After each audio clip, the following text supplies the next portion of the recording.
한국 축구의 문제점. 도대체 어쩌다가 대한민국 사람들 월드컵에 관심이 떨어지기 시작했을까요? 도대체 왜?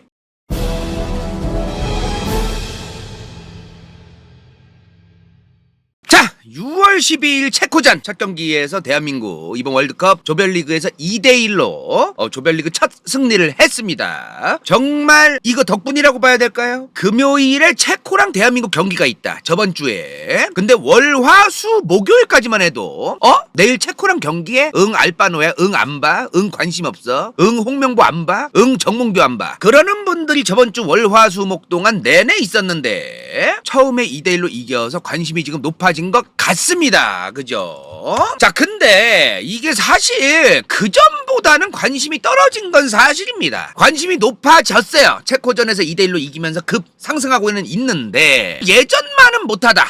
이제 그것도 좀 우리가 인정해야 되지 않나 싶습니다. 그죠? 자, 이번에 북중미 월드컵인데요. 많은 것이 변화됐습니다. 원래는 32개국 32강으로 시작을 했는데, 그쵸? 근데 이번에는 이제 48개국 48강으로 시작을 합니다. 그죠? 게다가 개최 국가도 한일 월드컵 때처럼 한 개가 아닌 두 개가 아닌 세 개 국가가 이제 개최를 합니다. 그쵸? 한일 월드컵도 두 개 국가가 개최해서 사상 최초였는데 이번에는 미국, 캐나다, 멕시코가 3국이 공동 개최하는 이제 그런 지금 상황인데 세 개 국가가 공동 개최하는 만큼 참가국도 늘렸어요. 이번에 월드컵 조별리그부터 48강으로 시작을 합니다. 원래는 32강 한 조에 4개 국가인데 그중에 두 국가가 16강을 진출하는, 그래서 이제 32강에서 16강이 되고 8강으로 가는, 원래는 이런 건데 이번엔 좀 복잡해졌습니다. 약간 복잡해졌어요. 조별리그 4개 국가가 한 조가 돼가지고 12개 조가 있는데 지금 48강이죠. 각 조의 1등이 32강 진출하고요. 각 조의 2위도 32강 진출을 합니다. 근데 각 조의 1등, 2등만 진출을 하면 48강이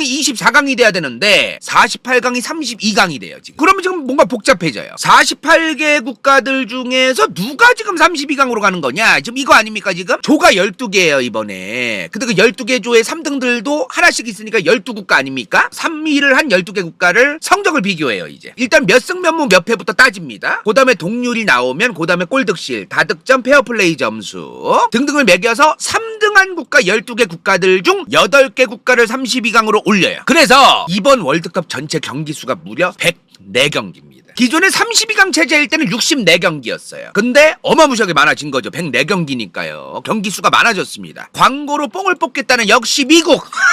스포츠를 자본화시키는 거에 특화되어 있는 나라. 미국에서 치러지는 월드컵인 만큼 정말 뽕을 뽑겠다.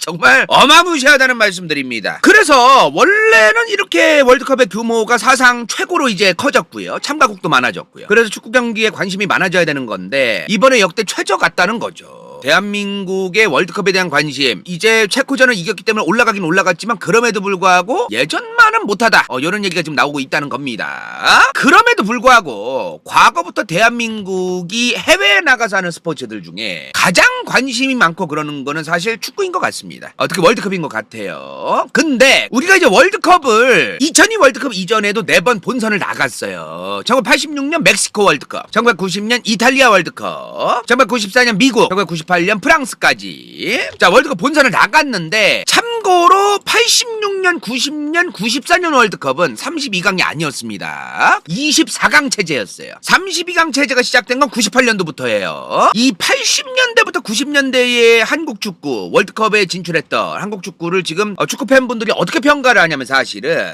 아시아에서는 잘한다 한국이. 근데 저런 월드컵 같은 세계 무대만 나가면 옛날에는 좀 그런 이제 느낌으로 평가를 하셨다고 하더라고요. 축구팬 분들이. 86년, 90년, 94년, 98년 4번 연속 월드컵 본선은 나갔는데 그 위로 올라간 적이 한 번도 없어요. 24강으로 시작했으면 이제 그 다음에 12강으로 올라가야 되는데 한 번도 12강으로 올라간 적이 없고, 32강으로 시작한 프랑스, 여기서도 16강을 한 번도 올라간 적이 없습니다. 사실은. 그리고 정말 대박인 게 86년부터 98년 월드컵까지 우리나라가 월드컵 경기에서 단 한 번도 조별리그에서 승리한 적이 없어요. 멕시코 월드컵 때 1무 2패, 이탈리아 월드컵 때 3패, 미국 월드컵 때 2무 1패, 프랑스 월드컵 때 1무 2패, 2002 월드컵 이전까지만 해도 한 번도 조별리그에서 승리한 적이 없다. 물론 94년 미국 월드컵 때 독일과 대한민국의 경기 전반에 독일한테 3골을 먹힙니다. 우리나라가. 근데 후반에 우리나라가 2골을 넣어요. 94년도 월드컵 때. 그래서 이때 젖잘싸 젖잘싸 씹어졌습니다. 그리고 이제 98년 월드컵 때 멕시코전 때 전반 27분에 하석주 선수께서 프리킥골로 1대0을 앞서게 됩니다. 대한민국 사상 월드컵 본선 최초 선제골이었어요. 선제골을 우리나라가 단 한 번도 먼저 넣은 적이 없어. 근데 전반 30분에 하석주 선수께서 백태클을 시원하게 갈기면서 퇴장이 되십니다. 그래서 3대1로 이제 역전패를 당하는데 말이 많죠. 당시 차범근 감독께서도 국민들한테 욕을 많이 먹고 여러 가지가 이제 있었어요. 근데 2002 한일 월드컵 대한민국과 일본이 함께 개최하는 월드컵 역사상 두 개 국가가 함께 개최하는 월드컵이었는데요. 정말 뭐 열기가 어마무시했죠 진짜. 뒤에 우리 또 존경하는 홍명보 감독께서 또 선수의 시절이 있으신데요. 2002 월드컵 때 간다요는 이제 기억이 생생한데 치킨집부터 술집부터 회사부터 장례식장까지 정말 축구 경기 열기가 어마무시했었어요. 그렇죠. 2002 월드컵 때 그리고 이제 붉은 악마 티셔츠 정말 너무너무 많이들 입었고 초딩들은 솔직히 저거 입고 다 학교 댕겼어. 뭐 당시에 이제 포르투갈도 이겼고 이탈리아도 이겼고 스페인도 이겼고 히딩크 감독을 중심으로 정말 월드컵에서 1승도 못하던 대한민국이 최초 16강, 8강, 4강까지 올라가는 엄청난 신화를 이제 이뤄내는. 그래서 2002년 이후에는 이제 4년마다 우리 대한민국 위대한 대한민국 4강까지 갔던 이 대한민국 응원하러 가자. 이런 문화가 어마무시하게 이제 자리 잡히기 시작을 했던 겁니다. 그렇죠? 학교에서도 수업도 제껴버리고 다 같이 월드컵 봐도 뭐라고 안 하고 그런 시기가 이제 있었어요. 2002 월드컵 이후에 한국 선수들도 해외 리그에 이제 진출도 많이 하고 2002 월드컵 때 우리 박지성 선수 현재 아시아 축구 연맹 프로축구위원회 위원장이신 박지성 위원장님, 우리 박지성 위원장님께서 네덜란드의 명문 에인트호번을 거쳐서 2005년에는 맨유 맨체스터 유나이티드까지 이적을 하고 정말 대한민국 선수가 맨유라는 물론 당시입니다. 당시에 이제 잉글랜드 프리미어리그의 최상위권을 자주 하던 맨유에 이제 박지성 선수가 들어가는 엄청난 진짜 사건이 일어나죠. 프리미어리그에서 상위권 정말 상위권이었던 맨유에 박지성 선수가 들어간다고 하니까 정말 우리나라 축구 팬들의 기대가 더 높아지고 2002 월드컵 때보다 더 높아지고 제한맨 제발 한국인이면 맨유를 응원해라. 마치 맨유 응원 안 하면 매국노인 것처럼 이렇게 분위기를 잡는 그런 것도 있었고요. 선동이 좀 있었습니다 사실. 그 이후에 손흥민 선수 토트넘 가니까 제한토. 제발 한국인이라면 토트넘을 응원해야 된다. 그런 것도 있었고요. 근데 2002 월드컵의 뽕이 어마무시했던 걸까요? 이제 2006년 4년 만에 독일 월드컵이 열립니다. 2006년 독일 월드컵에서 토고를 2대1로 이기고 프랑스전에서는 1대1로 무승부를 만들어요. 근데 마지막에 스위스전 때 0대2로 지면서 16강을 못 갑니다. 물론 저 스위스전 때는 판정 논란이 있었어요. 저 판정 논란 때문에 사실 뭐 피파 공식 홈페이지에 우리나라 사람들이 가가지고 이제 서명하고 이제 막 그 항의하고 그러면은 재경기가 가능하지 않겠느냐 이런 이상한 찌라시가 퍼져가지고 우리나라 국민들이 피파 홈페이지에 막 들어가려고 하고 난리도 아니었는데 물론 개뻥구라죠 그거. 사실 저 때만 해도 이제 VAR이 없을 때입니다. 그래서 심판이 판단한 거를 번복하기가 어려운, 심판이 잘못 봐도 어쩔 수 없는 좀 안타까운 그런 게 있었어요. 그래가지고 스위스전에서 항의를 해도 이제 소용이 없었는데 아무튼간에 이제 2006년 당시만 해도 그 정도로 피파 이제 홈페이지에 들어가가지고 난리를 칠 정도로 굉장히 많은 축구 팬들의 관심이 있었다는 거죠. 자, 그리고 나서 이제 또 16강을 좌절당했다가 2010년 남아공 월드컵 때 이때 또 대한민국 사상 최초 홈 경기가 아닌 원정 월드컵에서 최초로 16강 진출을 합니다. 그 외에는 사실 다른 나라에서 하는 월드컵에서 16강을 간 적이 없었습니다. 그 전에는 한일 월드컵 빼고는 이제 앞서 말씀드렸다시피 계속 이제 16강이 좌절됐기 때문에 이제 2010년에 처음으로 이제 갔던 거죠. 원정에서도 이때는 이제 그리스를 2대0으로 이기고 아르헨티나한테는 1대4로 져요. 아르헨티나는 이제 메시가 있어서 그럴까요? 나이지리아는 2대2로 비겼고 아무튼 그래서 이제 처음 원정에서 16강에 들어갔는데 16강에서 이제 우루과이한테 이제 2대1로 패배해서 어쨌든 원정이었어도 16강 가기는 갔지만 8강은 좌절됐던 그런 경기였던 것 같습니다. 사실 우리나라 축구에 가장 큰 관심을 기여하신 분은 누가 뭐래도 박지성 선수 같은 분이 계시다. 근데 이 박지성 선수께서 현재 박지성 위원장께서 무릎 부상 이슈가 있죠? 다들 아실 거예요. 그래서 2011년부터는 국가대표팀에서 아예 은퇴를 합니다. 그리고 2014년부터는 아예 모든 그 축구 선수 생활도 마무리를 하세요. 자, 그러다가 이제 2014년 브라질 월드컵 박지성 선수는 이제 국가대표를 하기 어려워진 겁니다. 이때 이제 감독이 홍명보 감독이셨어요. 이때는 그렇게 처음에 2014년 월드컵 때 홍명보 감독을 이제 선임했다 이 얘기가 나왔을 때 지금처럼 욕을 많이 먹고 그러진 않아서 처음에는 2002 월드컵의 주역 중 한 명인 선수 출신이 굉장히 유명한 선수가 감독을 하는구나 이제 이런 시각이었지. 그리고 사실 2014년 브라질 월드컵 직전에 2012년 런던 올림픽 때 성적이 좋았어요. 이때 그 8강에서 영국을 승부차기로 이겨서 4강 진출했고 그리고 나서 3, 4위전에서도 일본도 2대0으로 우리나라가 이겼어요. 그리고 나서 2014년 브라질 월드컵 때 홍명보 감독이 감독이었던 거기 때문에 나쁘지 않았어요. 근데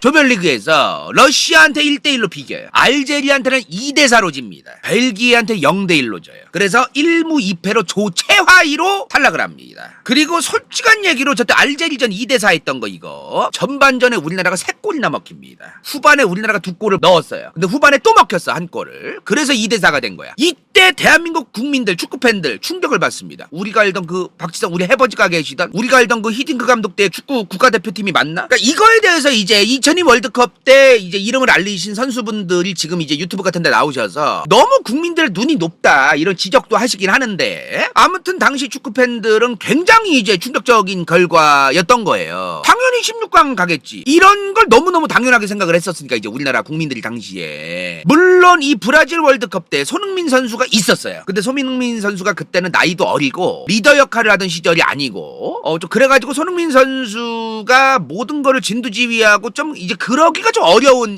좀 그런 게 있었습니다. 아무튼 이때 이제 굉장히 국민들이 한국 축구 개판 났다 그러면서 이제 계속해서 2002년 월드컵과 비교하는 2002 월드컵과 비교를 그만해야 된다 국민들이 이거를 이제 2002 월드컵 때 주역분들이 얘기를 하실 때도 있는데 2002 월드컵 때 4강까지 갔는데 무슨 16강도 못 가냐 감독도 문제고 선수들도 문제고 지금 뭐 하는 거냐 얘네들 이런 얘기를 이제 많이들 하게 되는 거니까 이제 국민들이 이게 너무 이때랑 자꾸 비교를 해서 기대감이 국민들이 너무 높은 것도 사실 우리 국가대표 선수들한테도 너무 큰 부담이 되고 이제 그런 거가 좀 있는 것 같아요. 근데 2018년 러시아 월드컵 때부터 이때부터 사뭇 상당히 달라지기 시작합니다. 일단 손흥민 선수가 해외에서도 경험을 또 많이 쌓았어요. 토트넘의 에이스로 성장을 했고요. 선수로서의 퀄리티나 이런 게 이제 손흥민 선수만 봐도 일단 그 이전과 비교가 안 될 수준이 됐고 물론 이제 그 2008년 그 러시아 월드컵 때 분위기도 안 좋긴 했어요. 조별리그 때 스웨덴한테 지고 멕시코한테 집니다. 근데 독일을 이겨요. 물론 저 때도 뭐 독일이 너무 대충했다. 독일이 뭐 니네 뭐 넣으려면 넣어라 대충 하고 이제 뭐 독일 애들 멘탈 나가가지고 그랬다 뭐 이런 얘기도 있는데 어찌되었든 독일이라는 유럽의 축구 강호 엄청난 국가를 우리나라가 2대0으로 2대 떡으로 이겼다. 요거 때문에 또 이제 월드컵 16강은 못 갔지만 젖잘싸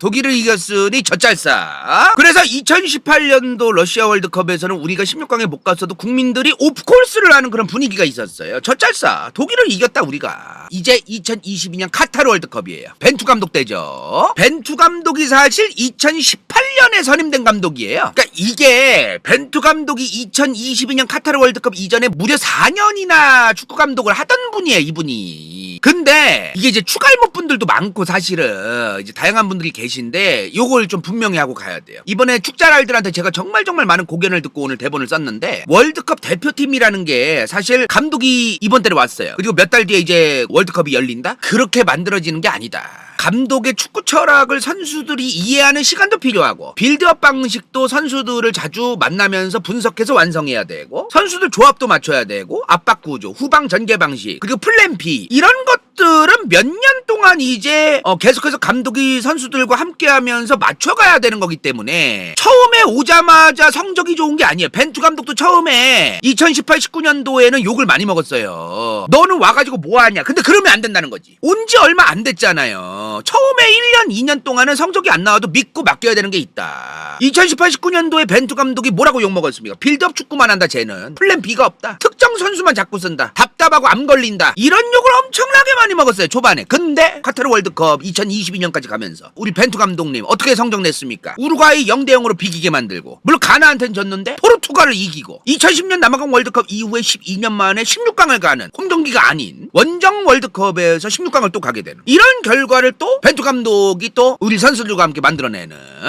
이래서 이제 또 평가가 이제 괜찮았던 거예요. 자 근데 물론 이제 16강에서 브라질을 만나서 1대4로 집니다. 브라질이 워낙에 이제 축구를 잘하니까요. 그래도 16강 갔으니까 이제 젖잘싸 어찌되었든 실제로 체급 차이, 경력 차이 여러모로 이제 불리한 게 많았는데 한국 축구가 점점 해외파 축구 선수들도 늘어나고 있고 그 선수들과 벤투 감독이 잘 조합을 맞춰가고 있고 이런 게 보이는 경기들이 많구나. 사실 우리나라 축구 팬들도 이제 축제랄 분들 지더라도 열심히 잘했지만 쟤네가 너무 잘해서 졌구나. 그러면 그렇게 뭐라고 안 합니다. 여러모로 패스나 크로스나 슈팅이나 이런 타이밍도 잘 맞추고 이런 걸 보면은 전개 과정도 보면은 지더라도 잘했는데 졌구나. 그러면서 평가를 한단 말이죠 이제. 근데 그냥 봐도 축구를 못하는데 그냥 졌다. 그러면 이제 우리나라 축구 팬들이 옛날처럼 정보가 없는 사람들이 아니에요. 우리나라 축구 팬들도 이제 해외 축구도 항상 챙겨보고 새벽 내내 밤새면서도 이제 보고 그리고 유튜브에 이런 데에서 축구 전문가들이 칼럼 같은 거 얘기하는 거 평론하는 것도 많이 듣고 많은 거를 보고 이제 판단하기 때문에 옛날처럼 대충 그냥 뭐 넘기는 게 어려워집니다. 자 근데 카타르 월드컵 이후에 벤투 감독이 갑자기 나가요. 이거 가지고 이제 말이 졸라게 많았습니다. 사실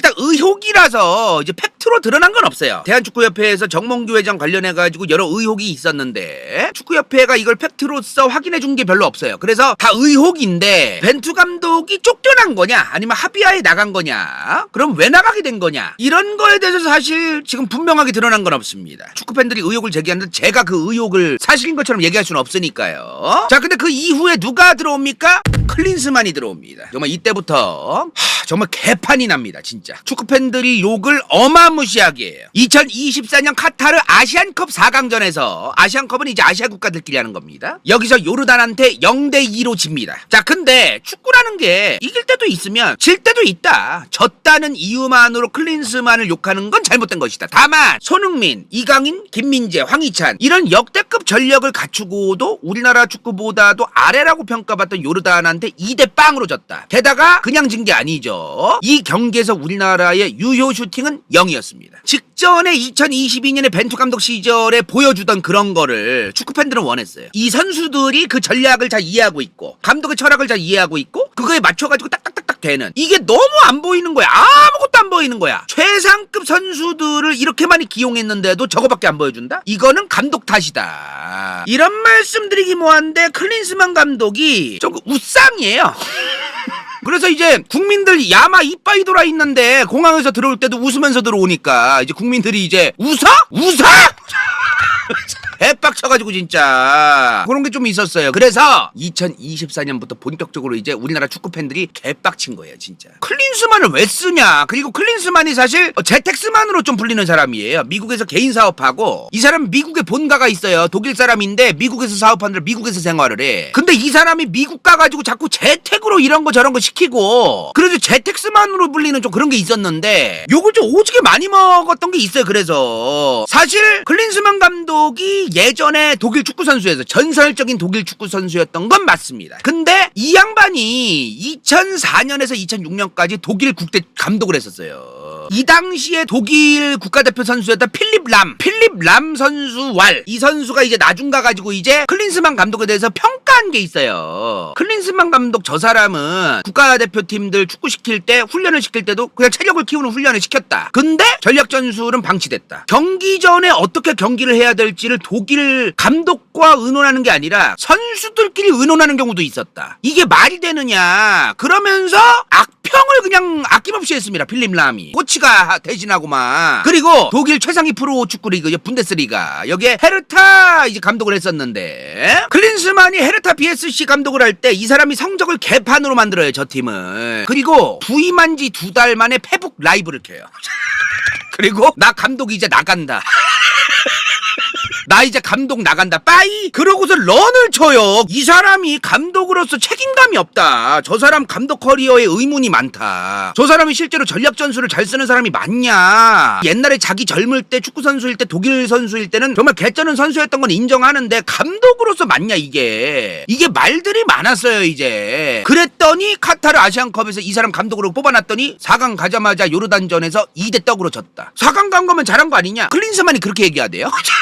4강 같지 않냐? 뭐가 그렇게 뭐 욕심이 많냐? 이제 클린스만이 좀 이런 얘기를 했었는데 사실 아시안컵이 아시아 국가들끼리 하는 거예요. 그래서 저 아시안컵에서 우리나라가 우승한 게 2번이야. 준우승이 4번이에요. 근데 이런 상황에서 요르단한테 2대0으로 졌다. 그러니까 난리가 난 거지. 저게 4강이냐 8강이냐 중요하지 않아. 요르단한테 2대 떡으로 발린 게 말이 되냐. 유효 슈팅도 0인데 이것 때문에 이제 개빡친 거지 이제. 자, 결국에 저 아시안컵이 끝나고 며칠 뒤에 2024년 2월 16일에 대한축구협회가 클린스만 감독을 경질합니다. 이거 가지고 말이 많았어요. 일부러 경질 당하려고 저런 거 아니냐, 일부러 위약금 받아먹으려고 저렇게 대충하고 일부러 저런 거 아니냐, 이제 이런 얘기가 이제 또 있었습니다. 뭐 위약금이랑 연봉 다 합쳐서 한 100억 된다 그러대요. 자, 그러면서 이제 타겟이 정몽주 축구협회 회장, 정몽주 회장께 이제 화살이 향하기 시작합니다. 정몽주 축구협회 회장 때문에 지금 축구협회가 고이고 있는 거다, 이 양반을 내보내야 된다, 이러면서 난리도 아니었는데요. 자, 그거는 그거고, 이제 클린스만 다음에 감독을 누구로 할 거냐, 클린스만 다음 감독이 누구냐. 2월 16일 이후에 무려 8월이 될 때까지 감독을 못 뽑아요.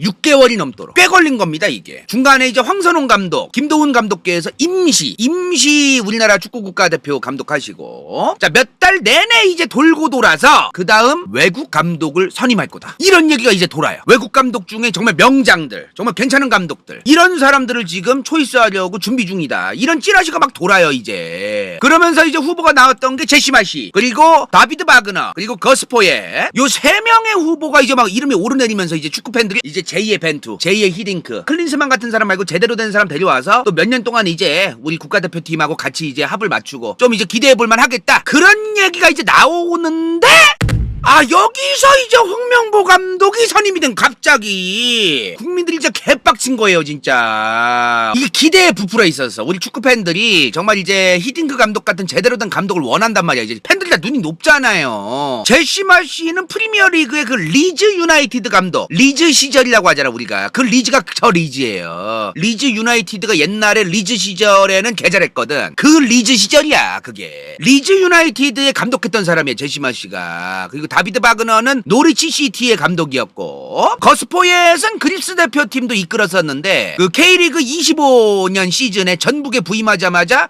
전북 현대를 우승으로 이끈 그런 감독입니다. 그래서 이제 거스포옜도 나쁘지 않다, 이제 그런 얘기가 나왔는데, 아, 이 중에서 특히나 제시마 씨를 좀 좋아하시더라고요 다들. 잉글랜드 프리미어리그에서 감독하던 사람이라서 그럴까요? 우리나라 축구 팬분들이 제시마 씨를 굉장히 많이 원했었어요. 자, 그런 말들이 많은데 갑자기 이제 이임생 기술총괄 이사께서 이임생 기술총괄 이사께서 홍명보 감독을 선임했다. 그러자마자 이제 수많은 축구 팬들이 뭔 홍명보냐, 지금 장난하냐고, 지금 우리 대한민국 축구 팬들을 엄청난 기량을 보여줄, 전략 전술과 우리 축구 선수들과 합을 잘 맞출 그런 감독을 원했는데, 지금 수많은 축구 팬들이 지금 홍명보 감독하면 뭔 얘기예요 지금. 쓰리백 하면 쓰리백이다, 쓰리백 하지도 못하면서 쓰리백이다, 지금 이 얘기가 계속 나오는데, 지금 쓰리백을 지금 홍명보 감독이 하려는 거는 명장병이다, 지금 이 얘기가 나와요 축구 팬들 사이에서. 자, 왼쪽이 4백이고 오른쪽이 쓰리백이에요.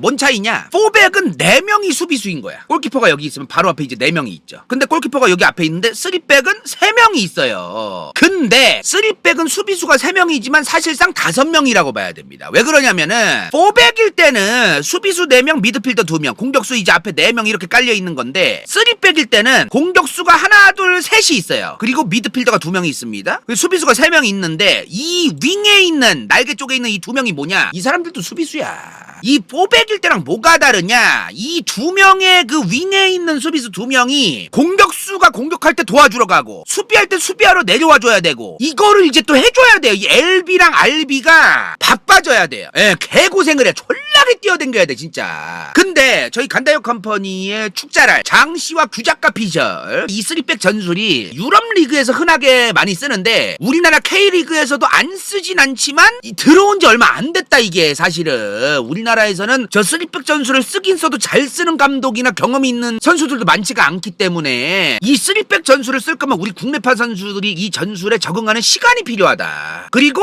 제일 중요한 거, 이 윙에 있는 이 RB, LB 선수들이 체력이 존나 좋아야 된다. 진짜 저 2명이 어마무시하게 이제 뛰어야 되니까 이 2명이 졸라 뛰어야 되는데, 지금 안 그래도 우리나라 선수들은 체력적으로 지금 유럽 리그보다 뭐 다른 나라보다 체력적으로 부담이 되는 선수들이 많은데 이거를 3백을 하는 게 맞느냐, 이런 얘기가 지금 나오는 게 있다고 하더라고요. 전술적으로. 그리고 난이도가 좀 많이 높대요 저게. 그래서 이거를 감독이 부임하고 나서 무슨 1년 만에 뭐 적응하고 그런 게 안 된다. 근데 도대체 왜 홍명보 감독은 저 3백 전술을 계속 왜 고집하느냐?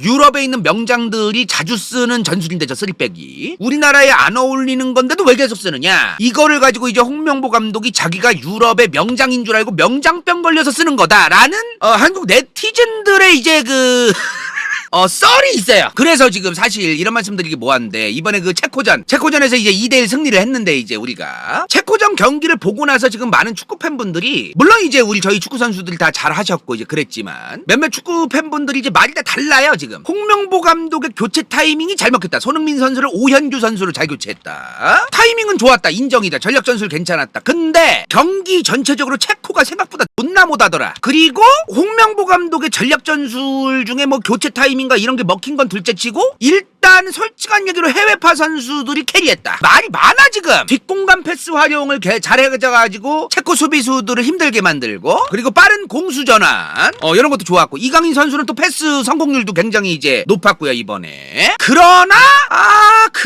해조가 있었다.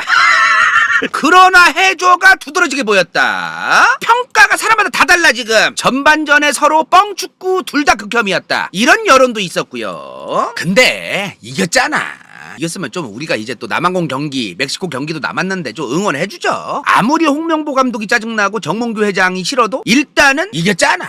응원할 건 하고 또 비판할 건 하고 그러면 되지. 너무 까기만 하면 안 되지. 지금 사실 홍명보 감독이 이번에 선임된 과정에서 그냥 사실 비판받는 건 아니에요. 사실 클린스만 감독 나가리되고 거의 6개월 동안 새로운 감독을 찾아 돌아다니다가 홍명보 감독을 선임하는데 문제는 원래 홍명보 감독이 어디 감독이셨어요? 울산 HD야. 울산 현대. 옛날에 이제 울산 현대라고 했지. 울산 HD의 감독을 하던 홍명보 감독이 갑자기 그걸 때려치고 온 거예요. 울산 HD 축구 팬들은 개빡치는 거지. 당시에 2024년 시즌에 울산 HD가 리그 우승 후보였어요. 근데 중간에 감독이 나가면 불안하잖아요. 우승 후보가 우승을 못할 수도 있는 거잖아요. 그러니까 울산 HD 이제 팬분들 입장에서는 개빡치는 거지 그게. 게다가 홍명보 감독께서 사실 울산 HD 감독 시절에 7월 초중순에 인터뷰를 했어. 나는 국가대표팀 안 가고 울산 HD를 지킬 거라는 그런 뉘앙스로 이미 얘기를 했어요. 근데 8월 달에 간 거예요. 8월 초중순에 국대 안 간다고 하더니 8월 달에 나는 나를 버렸다.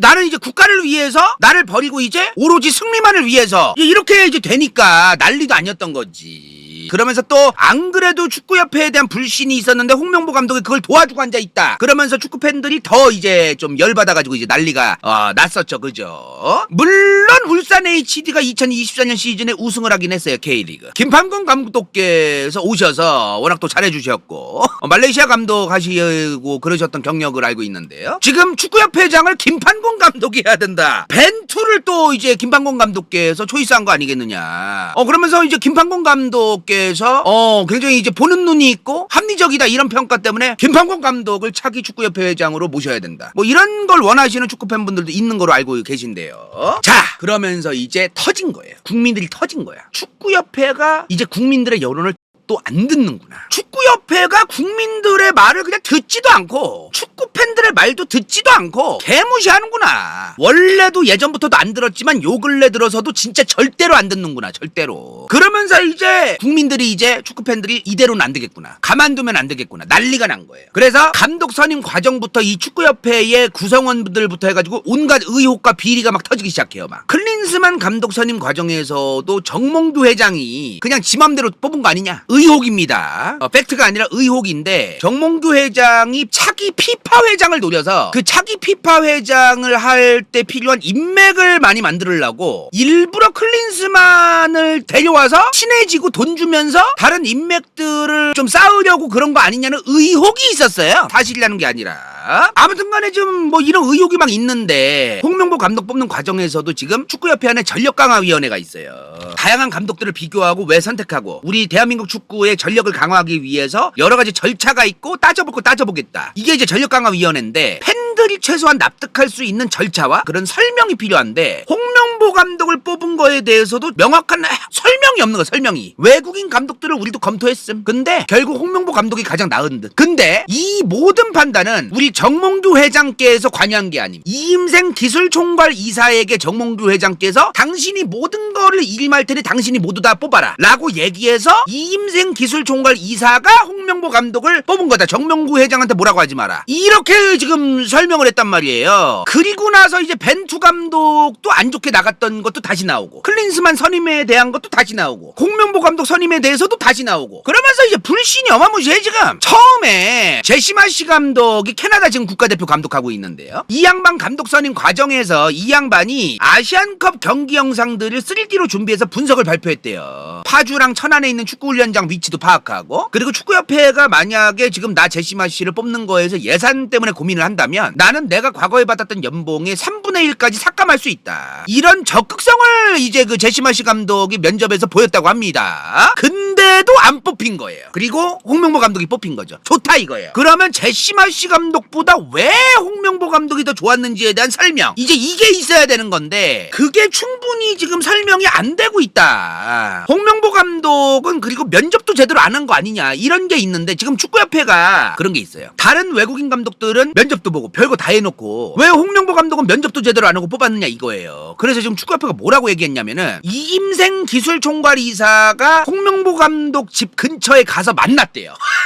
빵집에서 만났대. 근데 이거에 대해서 이제 축구협회가 뭐라고 했냐면은, 홍명보 감독 자택 근처에서 사실상 우리는 면접을 본 거다. 감독 후보마다 만남의 방식이 다를 수 있다. 누군가는 이제 이렇게 면접을 보더라도 누군가는 빵집에서도 만날 수 있는 거 아니겠냐. 만남의 방식이 다른 거다. 이거를 특혜라고 지적하는 거 동의하기 어렵다. 이렇게 해명을 해요, 축구협회가. 그러니까 난리가 나지. 괜히 난리가 납니까 이게. 납득 불가능한 내용으로 해명을 하니까 택도 없는 소리지 그게. 축구협회의 여러 구성원들이 함께 그 면접을 보는 과정이 필요했고, 그 축구협회의 많은 구성원들이 함께 협의하에 조율하에 이제 축구감독을 선임해야 되는데, 그 모든 과정을 생략하고 이임생 기술총괄이사가 단독으로 홍명보 감독을 만나서 선임하는 이 과정에 대한 의혹이 지금 어마무시하다는 거죠. 프리젠테이션을 그 홍명보 감독이 한 것도 아니고 이제 그러니까요. 자, 그래서 축구팬들이 난리가 나고 있는 와중에 이제 이임생 기술총괄 이사께서 해명을 합니다. 홍명보 감독을 왜 선임했느냐, 홍명보 감독의 전술의 강점, 장점을 내가 설명하겠다. 라볼피아나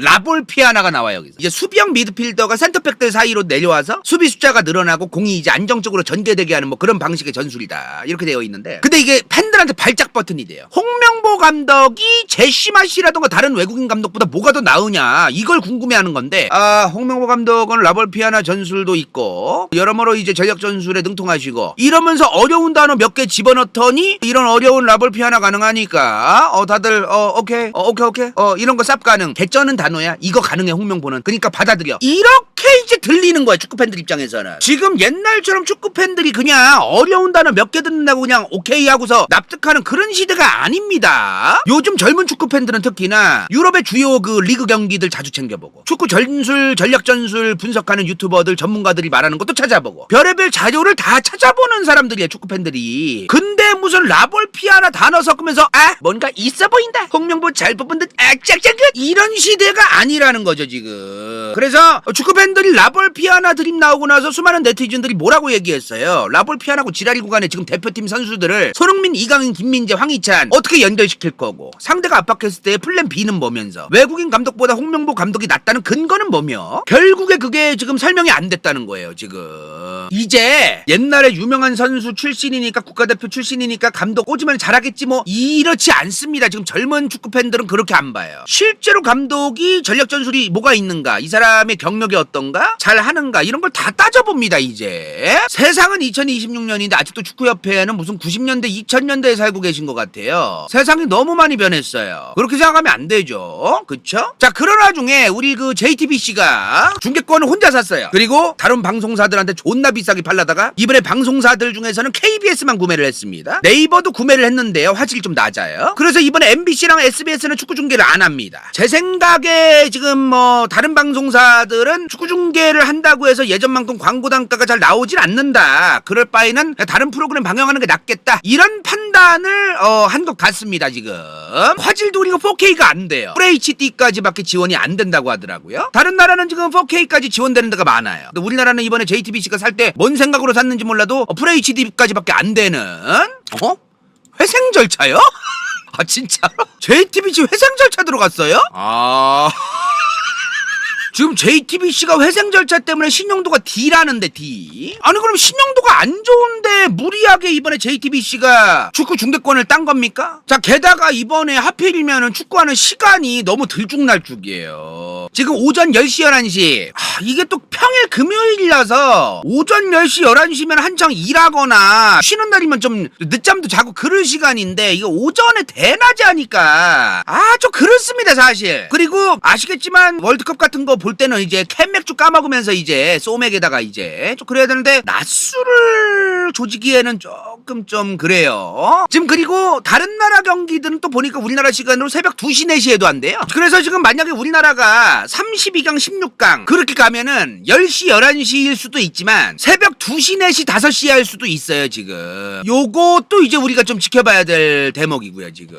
자 아무튼 이제 멕시코와의 경기 그리고 남아공과의 경기가 남았는데요. 인간 간다요. 2022년 카타르 월드컵 때 개꿀 빨았던 컨텐츠죠. 우리가 조별리그에서 만났던 그 나라들의 역사. 올해 첫 컨텐츠입니다. 월드컵 컨텐츠 첫 컨텐츠. 체코의 역사, 그 다음 멕시코의 역사, 그리고 남아공의 역사를 차례대로 해드리겠습니다. 인생동반 저키 강그 반니 성형 피부과 간다요 후원 부츠 vs 더 월드 은빛마술사 간호낸 댕다 최영희 수리성 크로스컷 시우필 DJ 도털 한명태 도도도 호인오빠 대한민국 선거 알려주는 채널 히하무호 뿡뿌 윤짱 올트바코모도 변호사 김세진 사시 49회 이건 재밌을지도 몰라.